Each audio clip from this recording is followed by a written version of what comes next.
When researching the strange and unexplained, the topic of giants is one that is hardly rare. In the realm of cryptids and unexplained monsters, this really shouldn't be surprising. Whether because of our faith in ancient Hebraic texts or simply the wide swath of cultural beliefs around the world, compared to many bizarre stories out there, giants are hardly the most unlikely creature to have walked the earth. According to some reports, they still do. Giants, by all accounts, are not that far off from being human, just very large humans. In this way, it could be speculated that giants are also territorial, tribal people. The breadth of human history, even until today, is marked by our desire to possess the land that we live on and to take land that other people live on so as to expand our borders and cultural influence. Aside from our inexplicable hatred of one another, our territorial nature seems to be one of the leading causes of war. So it should again be no surprise that if giants did once exist, they would have encountered humans, and when they did, it would not have always been a friendly encounter. Fortunately for us, giants are certainly hard to come by nowadays. It seems many of our ancestors managed to win those fights, and according to their extensive and oddly similar legends, this includes many native tribes in northern, central, and South America. These are the many remarkable stories of Native Americans shedding the blood of giants.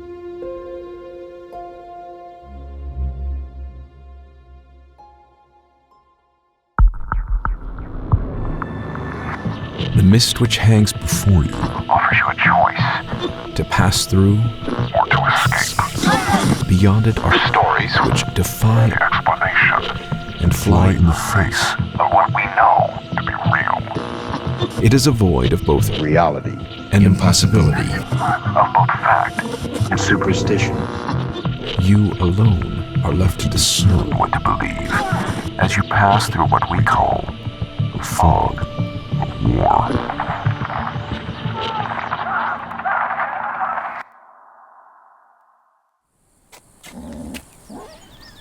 Oi! What the hell is the holdup down there? You've barely gone half a foot since I last left you. Lo siento, Cabo. We've encountered some hard earth in our way. We'll get through it, but it'll take some time. Bedrock? No, Cabo. Impacted gravel by the looks of it. Damn. How long do you think it will take to get through? We're behind schedule as it is. Hey! How about that? Good. Now get back to it. Unless you want the teniente breathing down our necks. Oye, Manuel, ¿Qué pasó? aquí, señor. There is something down here. Muy grande. Well, what is it? No sé. It looks like un féretro. A coffin. The year is 1819, and the era of Spanish control over parts of Western North America is coming to a close. The United States is looking to expand out from the East Coast, with waves of settlers already making their way west towards the American heartland. Some are even starting to filter into parts of Texas, California, and New Mexico, presently under the control of the Spanish colonial authorities. Perhaps sensing an inevitable confrontation with American forces, or simply wanting to fortify themselves against attacks by hostile indigenous peoples, Spanish forces are beginning to beef up defense around the region's more remote settlements. One of these is the small town of Lompoc. Located in what is now Santa Barbara County, California, Lompoc was home to a Franciscan mission and a small number of Spanish settlers, smack in the middle of lands belonging to the native Chumash people. While the mission's objective was to convert the local tribes to Christianity, relations between the settlers and the natives were often tense. As such, the soldiers garrisoned at the mission were ordered to construct a new powder magazine on the grounds of a nearby ranch.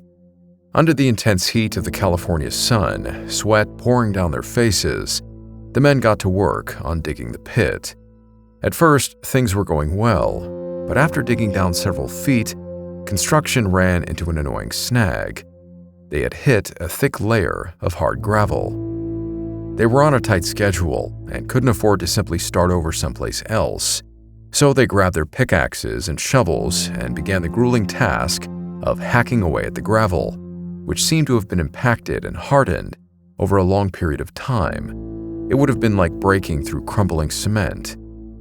After a few hours, the soldiers, now drenched in sweat, finally managed to break through. But instead of finding more clay or soft earth underneath, they found something shocking. The soldiers had stumbled on what appeared to be some kind of sarcophagus.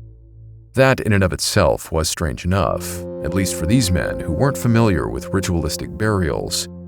But what struck the men as odd was that this thing was absolutely massive, easily over 12 feet in length. And when the soldiers managed to crack it open, they found something even more incredible: the mummified remains of a man whose size explained why the coffin was so big. The skeleton spanned the entire box from head to toe. Around the corpse were various objects: stone axes, spears, carved shells, and thin sheets of porphyry rock, etched with strange hieroglyphic symbols. As they started to examine the man more closely, the men noticed something else distinctly unusual. The mouth appeared to have 2 rows of both upper and lower teeth. At a complete loss of what to do, the men halted their digging and reported what they had found. The local Chumash people were then informed about it. It was possible they could shed some light on what the soldiers had unburied. After bringing a handful of Chumash to the dig site, the soldiers led them to the edge of the open pit. On seeing the giant skeleton and relics, the natives became noticeably disturbed. According to the Chumash, what the Spanish soldiers had found were the remains of a member of a long-extinct tribe of beings known as the Aligiwi. The Chumash explained that the Aligiwi used to inhabit lands much further east, around the Mississippi and Ohio rivers. Years of warfare against other tribes had forced them to the south and west, all the way to Southern California. The Chumash also warned the curious Spaniards of the religious significance these giants' remains had. Out of caution, and with respect to the Chumash elders, the clergy of the nearby mission advised the soldiers it was best to rebury the remains and keep the discovery under their hats. After all, the clergy's mission was to introduce the Chumash people to Christianity and Western civilization.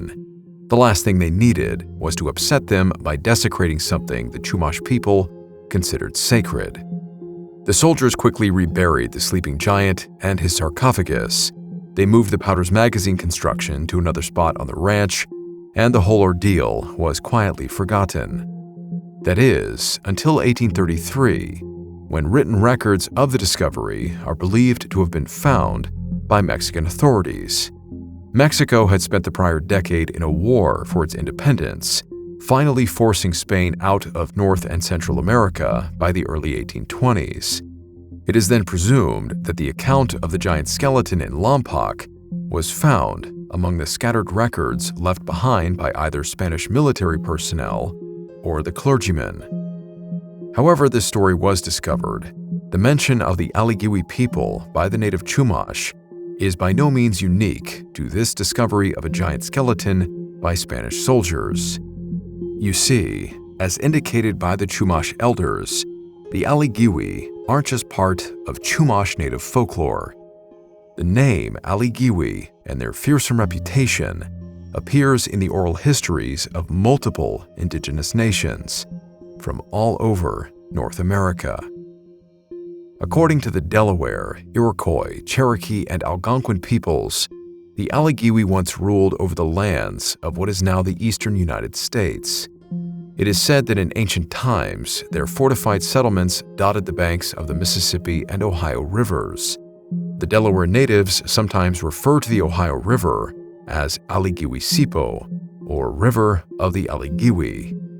Lending credibility to their existence across these different cultures, the descriptions of the Aligiwi are consistent both in their physical appearance and behavior.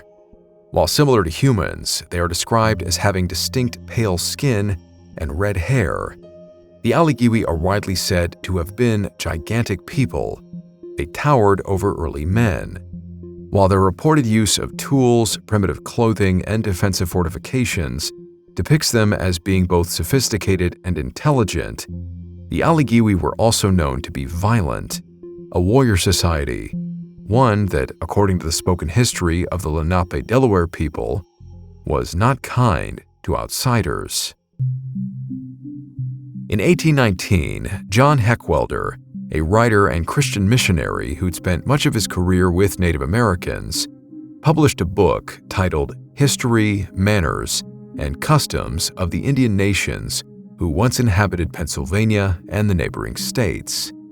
Although Heckwelder's primary goal was to aid in converting the indigenous peoples to Christianity, he became fascinated by their many stories, myths, and legends. One that really stood out to him was a story shared by the Lenape people of the Delaware Nation. According to Heckwelder, the natives' ancestors arrived in the East only to be confronted by gigantic people. The Lemhi Lenape, according to the traditions handed down to them by their ancestors, resided many hundred years ago in a very distant country in the western part of the American continent. For some reason which I do not find accounted for, they determined on migrating to the eastward and accordingly set out together in a body. After a very long journey, and many nights' encampments by the way, they at length arrived on the Mississippi, where they fell in with the Mengwe, who had likewise emigrated from a distant country and had struck upon this river somewhat higher up. The spies, which the Lenape had sent forward for the purpose of reconnoitering, had long before their arrival discovered that the country east of the Mississippi was inhabited by a very powerful nation who had many large towns built on the great rivers flowing through their land. Those people, as I was told, called themselves Taligu or Taligiwi. Colonel John Gibson, however, a gentleman who has a thorough knowledge of the Indians and speaks several of their languages, is of the opinion that they were not called Taligiwi, but Aligiwi. Many wonderful things are told of this famous people. They are said to have been remarkably tall and stout, and there is a tradition that there were giants among them, people of a much larger size than the tallest of the Lenape. It is related that they had built to themselves regular fortifications or entrenchments. When the Lenape arrived on the banks of the Mississippi, they sent a message to the Aligiwi to request permission to settle themselves in their neighborhood. This was refused them, but they obtained leave to pass through the country and seek a settlement farther to the eastward. They accordingly began to cross the Namsesi-Sipu. When the Aligiwi, seeing that their numbers were so very great, and in fact they consisted of many thousands, made a furious attack on those who had crossed, threatening them with all destruction if they dared to persist in coming over to their side of the river. Fired at the treachery of these people and the great loss of men they had sustained, and besides, not being prepared for a conflict, the Lenape consulted on what was to be done, whether to retreat in the best manner they could, or try their strength and let the enemy see that they were not cowards, but men. The Mengwe, who had hitherto been satisfied with being spectators from a distance, offered to join them, on condition that, after conquering the country, they should be entitled to share it with them. Their proposal was accepted, and the resolution was taken by the two nations: conquer or die. The Lenape and Mengwe declared war against the Aligiwi, and great battles were fought in which many warriors fell on both sides. The enemy fortified their large towns and erected fortifications, especially on large rivers and near lakes, where they were successfully attacked and sometimes stormed by the Allies. An engagement took place in which hundreds fell, who were afterwards buried in holes or laid together in heaps and covered over with earth. No quarter was given, so that the Aligiwi, at last, finding that their destruction was inevitable if they persisted in their obstinacy, abandoned the country to the conquerors and fled down the Mississippi River, from whence they never returned.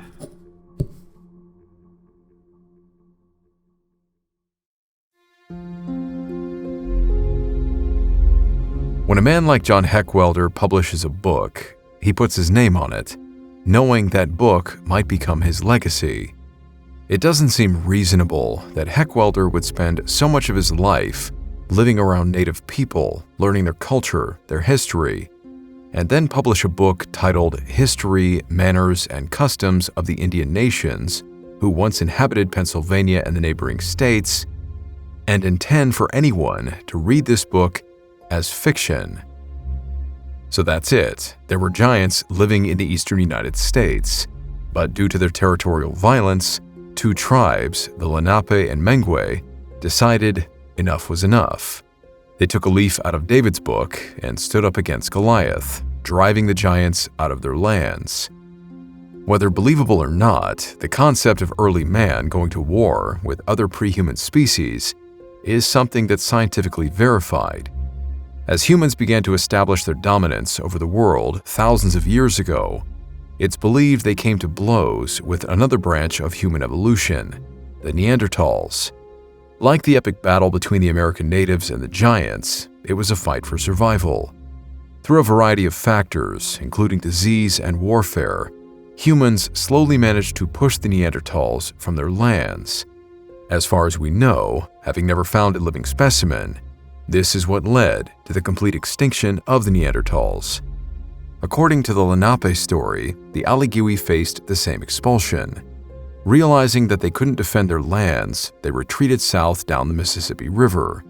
And if this was the case, one of the native tribes they were bound to encounter as they moved south was the Choctaw people. This begs the question, does Choctaw legend and oral history also speak about giants? It does. Giants are incorporated into their own story of creation. However, they don't refer to these giants as Aligiwi. Horatio Bardwell Cushman wrote on the subject in his 1899 book, History of the Choctaw, Chickasaw, and Natchez Indians. The tradition of the Choctaws told of a race of giants that once inhabited the now state of Tennessee, and with whom their ancestors fought when they arrived in Mississippi in their migration from the west. Their tradition states the Nahulo race of giants was of wonderful stature. Cushman said Nahulo came to be used to describe all white people, but it originally referred specifically to a giant white race with whom the Choctaw came into contact when they first crossed the Mississippi River. The Nahulo were said to be cannibals. Part of the inspiration for Horatio's writing on these legends is a fascinating story spoken by the Choctaw about their ancestors, the Okla people. Choctaw legend says that the first of their people emerged from the dark caverns of Naniwaya, an ancient earth mound located in southeastern Mississippi.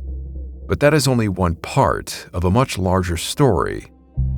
In an August 1980 issue of the Choctaw Nation's official newspaper, Bishinik, writer Len Green published a 10-part series titled Origins of the Choctaw People, Retold from Old Legends.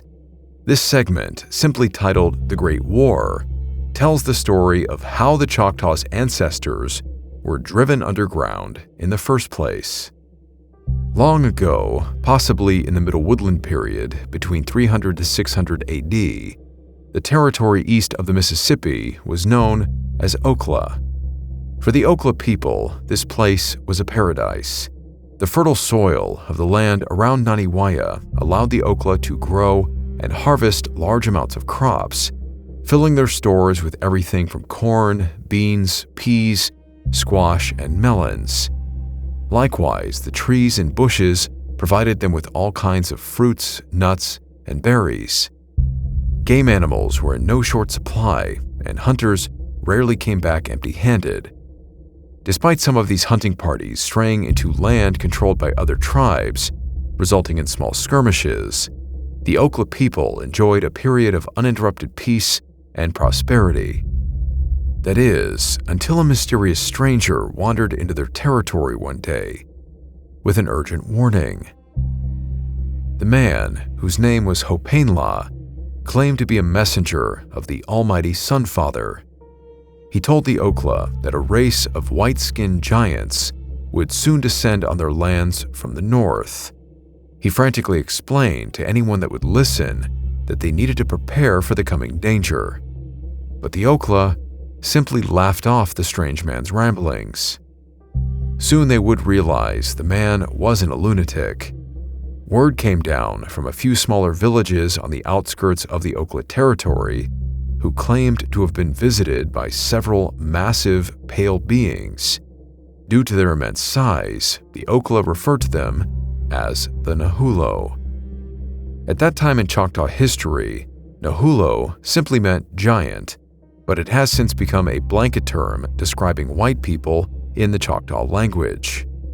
While the giants were peaceful during their visits, their presence alone was enough to spook members of the Okla hierarchy, who quickly sent bands of warriors to track down the invaders. As these men set out into the countryside, Hopainla was brought before the Council of Chiefs.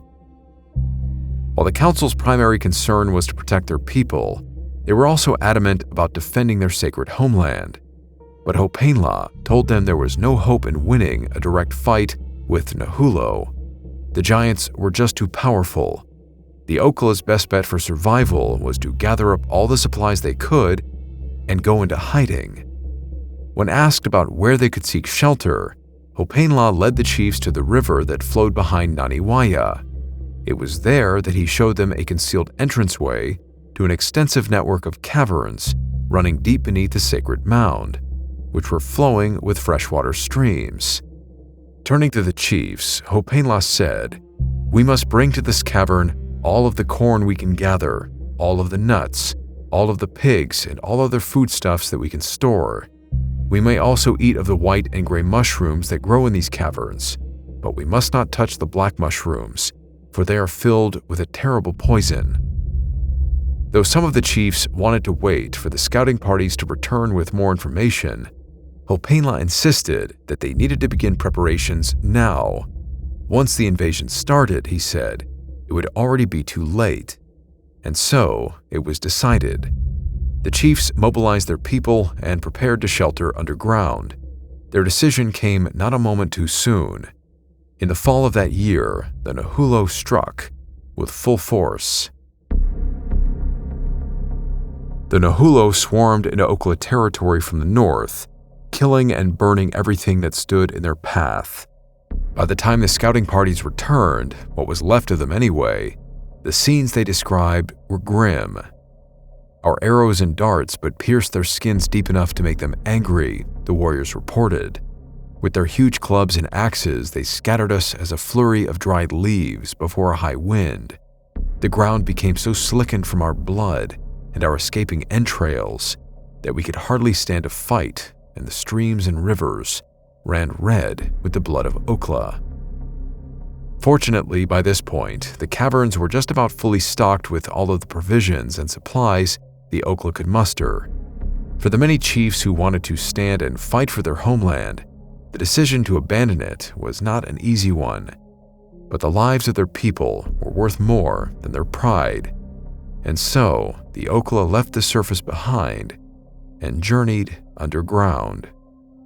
The Okla would remain hidden underground for some time. Eventually, their initial food stores would run dry.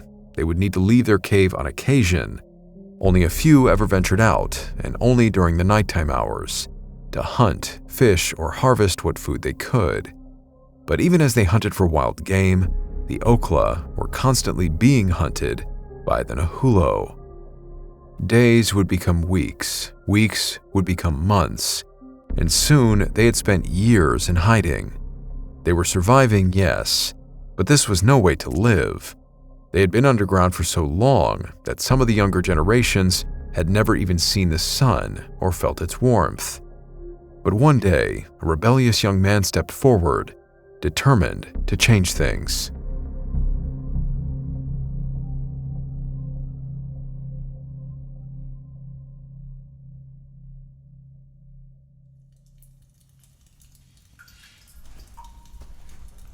So, what does this war leader suggest we do? For years, our people have lived like animals. Our children know only darkness and fear, and it is all they will ever know, unless we strike back. Strike back. Boy, our axes cannot kill the Nahulo. Our legs are too short to run from them until they die from exhaustion. How can you be a war leader when there is no way you can fight against them? And it is exactly that way of thinking that has doomed our people for generations. 3 years. In 3 years, I'll stand before you with a way to do what none of you have dared to do. Oh? And what is that? To take back what is rightfully ours.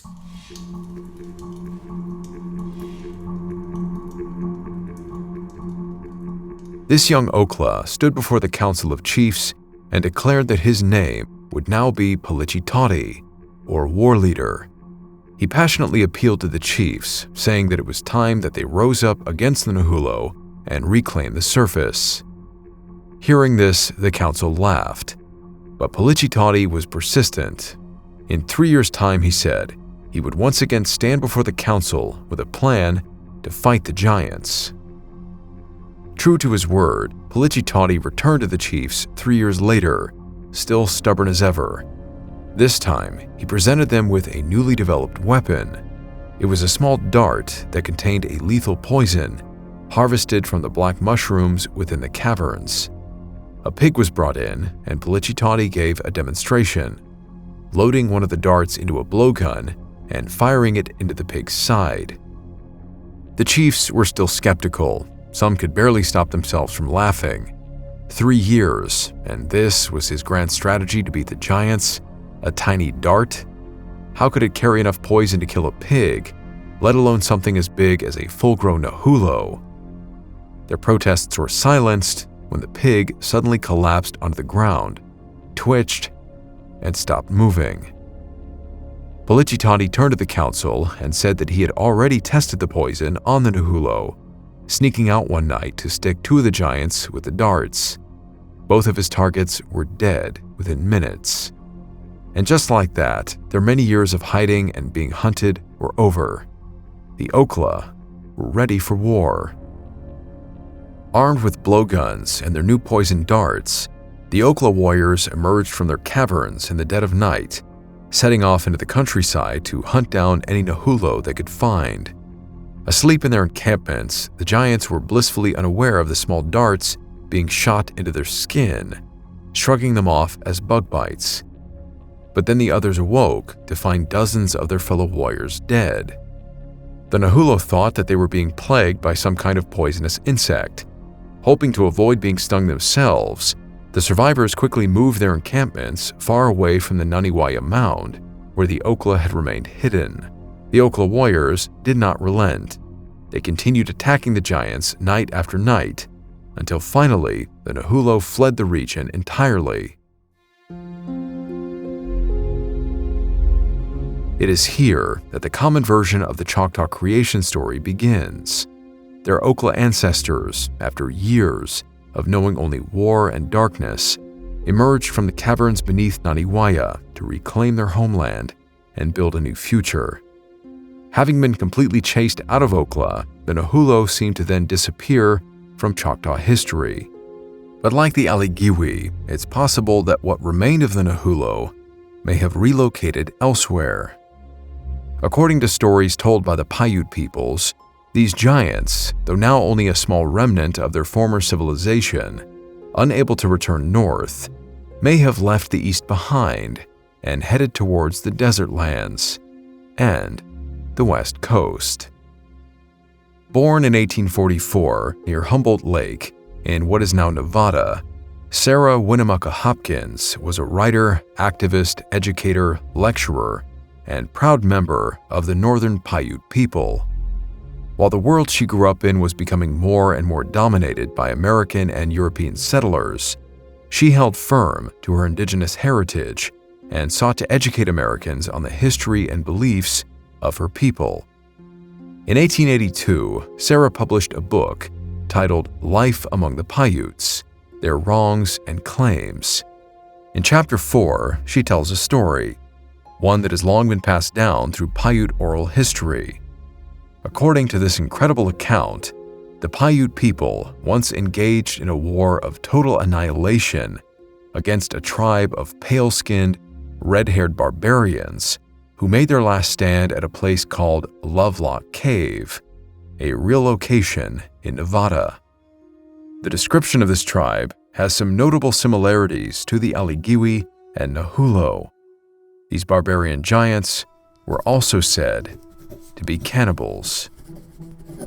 Among the traditions of our people is one of a small tribe of barbarians who used to live along the Humboldt River. It was many 100 years ago. They used to waylay my people and kill and eat them. They would dig large holes in our trails at night.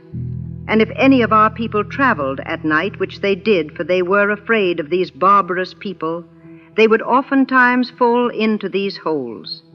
That tribe would even eat their own dead. Yes, they would even come and dig up our dead after they were buried and would carry them off and eat them. Now and then they would come and make war on my people. They would fight, and as fast as they killed one another on either side, the women would carry off those who were killed. My people say they were very brave. When they were fighting, they would jump up in the air after the arrows that went over their heads and shoot the same arrows back again. My people took some of them into their families, but they could not make them like themselves. So at last they made war on them. This war lasted a long time. Their number was about 2,600. The war lasted some 3 years. My people killed them in great numbers, and what few were left went into the thick bush. It was a most horrible place, for my people watched at the mouth of the cave and would kill them as they came out to get water. My people would ask them if they would be like us and not eat people like coyotes or beasts. They talked the same language, but they would not give up. At last my people were tired, and they went to work and gathered wood and began to fill up the mouth of the cave. Then the poor fools began to pull the wood inside till the cave was full. At last my people set it on fire. At the same time they cried out to them, "Will you give up and be like men and not eat people like beasts? Say quick, we will put out the fire." No answer came from them. My people said they thought the cave must be very deep or far into the mountain. They had never seen the cave nor known it was there until then. They called out to them as loud as they could, "Will you give up? Say so, or you will all die." But no answer came. Then they all left the place. In 10 days, some went back to see if the fire had gone out. They went back to my 3rd or 5th great-grandfather and told him they must all be dead. There was such a horrible smell. This tribe was called people-eaters, and after my people had killed them all, the people round us called us Sedokara. It means conqueror. It also means enemy.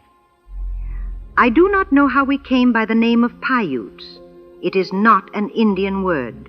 I think it is misinterpreted. Sometimes we are called pine nut eaters, for we are the only tribe that lives in the country where pine nuts grow. My people say that the tribe we exterminated had reddish hair. I have some of their hair, which has been handed down from father to son. I have a dress which has been in our family a great many years, trimmed with this reddish hair. I am going to wear it sometime when I lecture. It is called the mourning dress, and no one has such a dress but my family.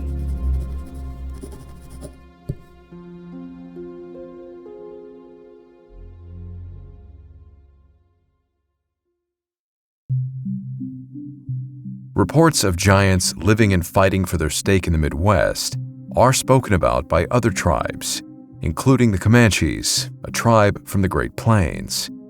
Chief Rolling Thunder of the Comanches gave the following account of an ancient race of white giants in 1857. Innumerable moons ago, a race of white men, 10 feet high, and far more rich and powerful than any white people now living, here inhabited a large range of country extending from the rising to the setting sun. Their fortifications crowned the summits of the mountains, protecting their populous cities situated in the intervening valleys. They excelled every other nation which flourished, either before or since, in all manner of cunning handicraft, were brave and warlike, ruling over the land they had wrested from its ancient possessors with a high and haughty hand. Compared with them, the pale faces of the present day were pygmies in both art and arms. The chief explained that when this race of giants forgot justice and mercy and became too proud, the Great Spirit wiped it out, and all that was left of their society were the mounds still visible on the tablelands. This account was documented by Dr. Donald Panther Yates, a researcher and author of books on Native American history. Yates also writes of the Starnake people of Navajo legend, which were described as a regal race of white giants endowed with mining technology who dominated the West, enslaved lesser tribes, and had strongholds all throughout the Americas. They were either extinguished or went back to the heavens.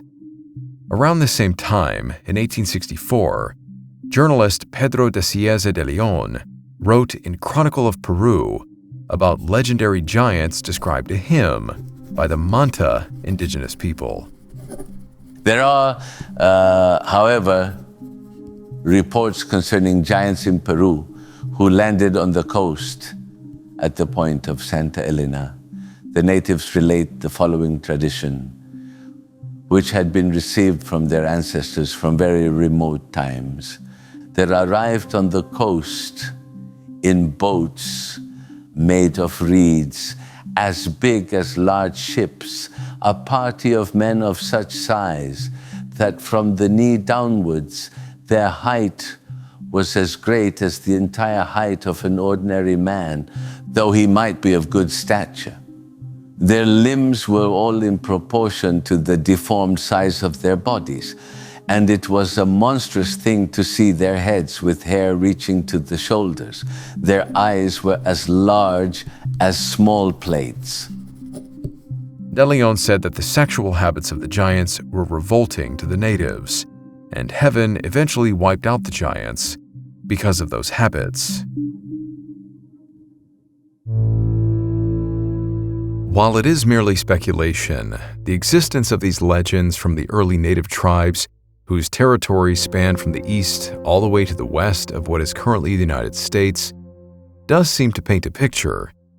If there was any hard evidence of giants' existence, this seeming timeline of events, the giants being pushed west in fight after fight and being killed in the process, could offer a reasonable explanation for the decline of the giant population in North America. In the account involving the Paiute people, it's interesting to note that Sarah Winnemucca never once referred to the cannibal tribe in the story as giants, only calling them barbarians. There is one mention made of their ability to reach up high and grab arrows flying over their heads that may hint at their impressive size, but the only concrete description Hopkins ever gives is of their white skin, red hair, and violent cannibalistic tendencies. What sets the Paiute story apart from those of the Chumash, the Lenape Delaware, the Choctaw, and the others is that there is actually some evidence to suggest that a cannibalistic tribe may have once inhabited Lovelock Cave. During excavations on the site in 1912, miners unearthed thousands of ancient artifacts. Among them were stone tools, fishing nets, textiles, baskets, and even a few duck decoys used for hunting. The miners left these artifacts in a pile before eventually contacting the University of California. Anthropologist Llewellyn L. Loud traveled from the university to the site to investigate. Apparently, human bones were also discovered within the cave during later archaeological digs, some of which appeared to have been split open to extract their marrow. Even remains of human hair was discovered, and it was red. While the finding of red hair has been disputed by the fact that black hair can turn red over time, it is commonly agreed that the excavation of Lovelock Cave was not handled well, and certainly not up to modern standards. But some proponents of the Sitka Giants theory say researchers have deliberately covered up any giant remains found there. Of course, the truth behind these incredible stories will likely remain shrouded in mystery. Evidence is important in creating a foundation for belief in anything. Say the dinosaurs, for example. We wouldn't have believed they existed until we found their bones. But even when William Buckland found the fossilized bones of a megalosaurus in 1824, he wasn't the first. They had already been uncovered for centuries. It was just that nobody knew what the bones were, thinking them to be elephant bones. The idea of extinct giant reptiles was far too radical to consider. Still, dinosaurs wouldn't become a mainstream fascination until 30 years after Buckland's discovery, when the Megalosaurus was finally displayed along two other model dinosaurs at London's Crystal Palace in 1854. So perhaps, in the same fashion as the Megalosaurus, evidence of giants has been found and reported by the media, but it just wasn't something that people at that time found very unusual or very interesting. And over time, the idea of giants ever existing slipped into obscurity, eventually becoming a thing of myth. But if the giants are myths, why would there be stories like these in American newspapers? July 9th, 1908, San Francisco, California. The Sunday edition of The Call, a widely read and reputable paper, had a rather interesting front page.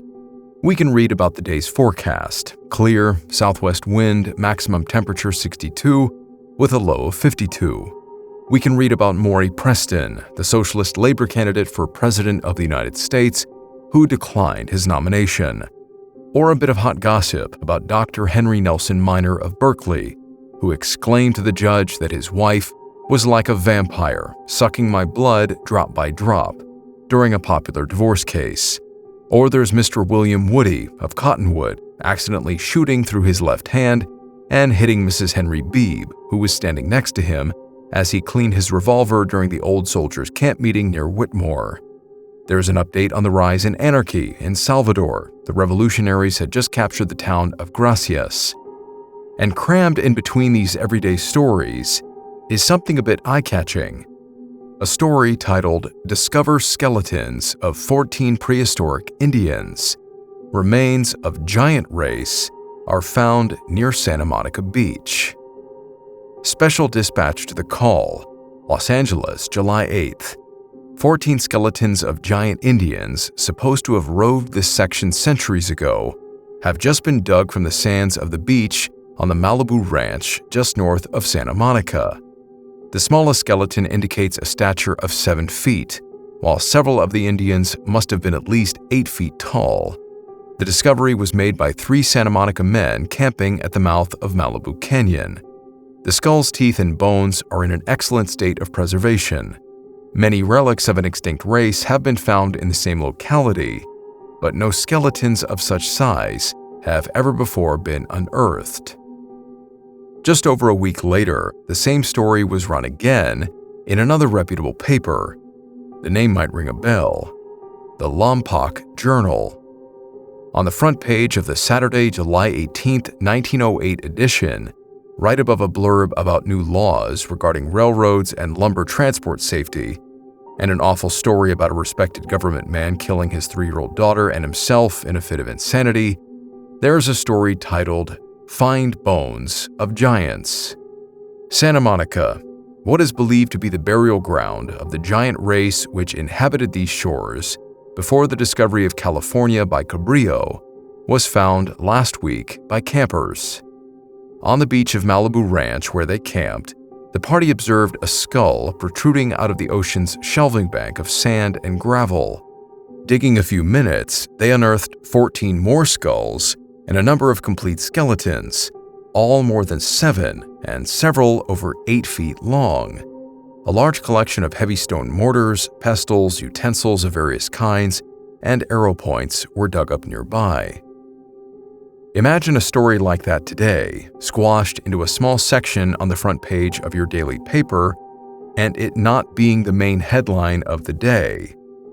Clearly, it was more of an archaeological interest piece rather than something anyone would find all that shocking. So maybe there was a time, not too long ago, when the existence of giants wasn't thought to be so far-fetched. And in spite of what the first article stated, this discovery on the beaches of Santa Monica, California, is not alone. The front page of the Butler County Democrat from a decade earlier, on January 19, 1899, in Hamilton, Ohio. The story titled, Full Description of the Skeleton Found at Miamisburg. A skeleton measured at 8 feet 1.5 inches was found buried in a sitting position, with the skull drooped between the knees. It was uncovered in the Miami Valley by 2 men, an area where it was apparently common to find relics of what the article refers to as mound builders. The article goes into detail discussing the anthropological comparisons that were being made between this large fossilized skeleton and Pithecanthropus erectus discovered by Dr. Dubois in Java. Then there's page 3 of the Northern Arizona paper, the Prescott Journal Minor, published on February 11, 1913, a few years after the Santa Monica beach discovery. Ancient burying ground uncovered. Skeletons found indicate that race of giants once lived on banks of Sycamore Creek. Another 8-foot skeleton discovered, this time by Mr. Corbin of Sycamore Creek. The story also alludes to the discovery of a second massive skeleton by a man named Peter Marks on Walnut Creek only a few months prior. There is even a discovery much more recently that made headlines. Perhaps it went unnoticed during the height of the COVID pandemic, or because most people have no real interest in the existence of giants. But in January 2022, another article was published by an archaeological magazine and quickly circulated online. Giant 7 to 8 foot skeletons uncovered in Ecuador, sent for scientific testing. It seems Pedro de Cieza de Leon's interviews with the Manta people from 160 years ago now have some validation. The article explains that British archaeologist Russell Dement and his team are, as of 3 years ago, currently analyzing skeletal remains discovered in Ecuador and Peru. These bones, dating back to the 14th and 15th centuries, belong to individuals who stood an astonishing 7 to 8 feet tall. The research, funded by Germany's Freie Universität, or Free University, hopes to uncover whether these finds validate the long-held belief in a race of exceptionally tall people who once roamed this region of the Amazon. The team is proceeding with extreme caution, as Dement said, quote, Even though I had been working for Fry for many years, I was afraid that they may not provide funding for someone hunting for giants. Even scientists may find this a little far-fetched, especially outsiders. In light of the sensational nature of this, we must be extremely careful in our investigation because it will be met with a lot of mistrust. What makes these findings even more intriguing is the remarkable health of the skeletons, which show no signs of the typical abnormalities associated with gigantism. Instead, they exhibit healthy joints and large lung capacities. This suggests that their height might have been a natural characteristic of their population rather than a medical condition. The discovery site also reveals ornate burial practices, which help preserve these unique remains. It's been 3 years. As Dement's team continues their meticulous work, including DNA analysis, the world waits to see if these ancient giants will rewrite our understanding of human history in the Amazon jungles and beyond, bringing these age-old legends into the realm of scientific fact.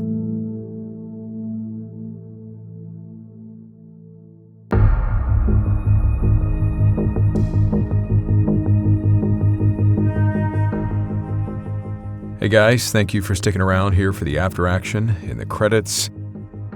This is an episode I actually started working on a while ago.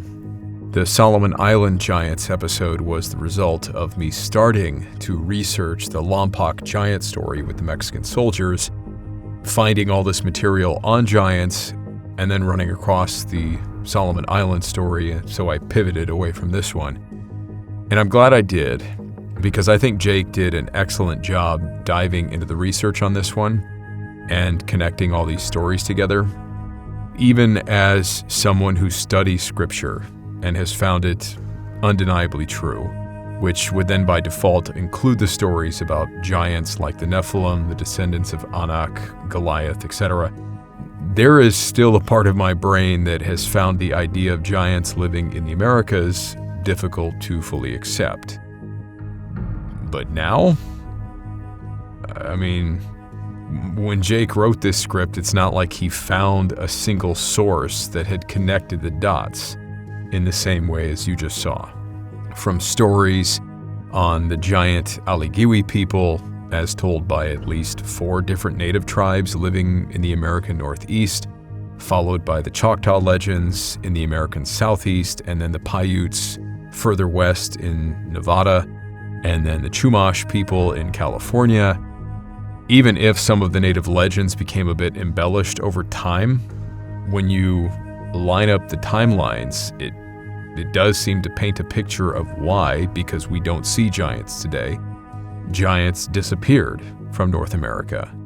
And that's not the intention that we started this episode with, right? It's not like we were trying to figure out what happened to giants. We're just telling the stories, but it does seem to paint this picture. They were pushed out or driven into extinction. You combine these stories with the front page articles about finding giant skeletal remains in these same regions, like in Ohio, California, or the cannibalized human remains in a cave in Nevada, and the other stories about giants in either Central or South America, the recent discovery of massive skeletons in Ecuador and Peru. I just can't help but to be a little more convinced that giants once roamed the Americas alongside the native people. And based on the San Francisco newspaper article, which said the giants were supposed to have roved this section centuries ago, clearly we are not the first people to think that, just the first people in a long time who never saw the word giant mentioned in any book outside the Bible and children's fairy tales. Makes you wonder what happened to all those bones. I've read the conspiracy theories, but I still don't see why the idea of acknowledging that giants either exist or did exist is somehow damaging to our society. But then, based on soldiers and Marines coming back from Afghanistan and their stories, to think that giants still do exist even today, well, time will tell, I suppose. Let me know what your thoughts are in the comments. Thank you for listening. Thank you for watching, for subscribing, for commenting. Everything and anything you guys do to help support our work here on Wartime Stories and to help keep this channel running strong. We sincerely appreciate it. As always, a huge shout out to both my patrons and YouTube channel members for your incredible support. May God be with each and every one of you, no matter what you are dealing with.